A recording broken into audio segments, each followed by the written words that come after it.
the discovery of bodhicitta.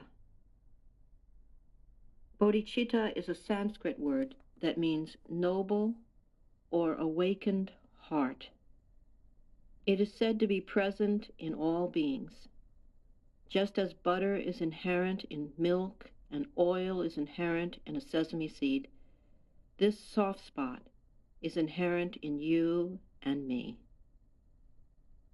Stephen Levine writes of a woman who was dying in terrible pain and feeling overwhelming bitterness. At the point at which she felt she couldn't bear the suffering and resentment any longer, she unexpectedly began to experience the pain of others in agony. A starving mother in Ethiopia, a runaway teenager dying of an overdose in a dirty flat, a man crushed by a landslide and dying alone by the banks of a river. She said she understood that it wasn't her pain. It was the pain of all beings. It wasn't just her life, it was life itself. We awaken this bodhicitta, this tenderness for life, when we can no longer shield ourselves from the vulnerability of our condition, from the basic fragility of existence. In the words of the 16th Gawa Karmapa, you take it all in. You let the pain of the world touch your heart, and you turn it into compassion. It is said that in difficult times, it is only bodhicitta that heals. When inspiration has become hidden, when we feel ready to give up, this is the time when healing can be found in the tenderness of pain itself. This is the time to touch the genuine heart of bodhicitta.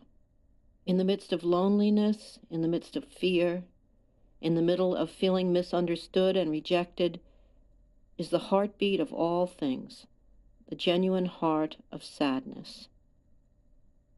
Just as a jewel that has been buried in the earth for 1,000,000 years is not discolored or harmed, in the same way, this noble heart is not affected by all of our kicking and screaming. The jewel can be brought out into the light at any time, and it will glow as brilliantly as if nothing had ever happened. No matter how committed we are to unkindness, selfishness, or greed, the genuine heart of bodhicitta cannot be lost. It is here in all that lives, never marred and completely whole. We think that by protecting ourselves from suffering, we are being kind to ourselves.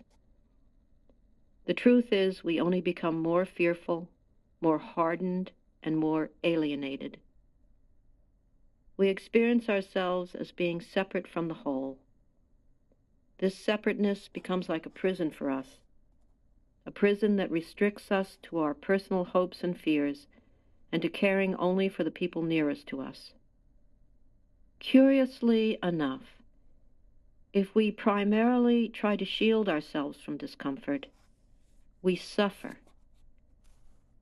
Yet when we don't close off and we let our hearts break, we discover our kinship with all beings. His Holiness the Dalai Lama describes two kinds of selfish people, the unwise and the wise.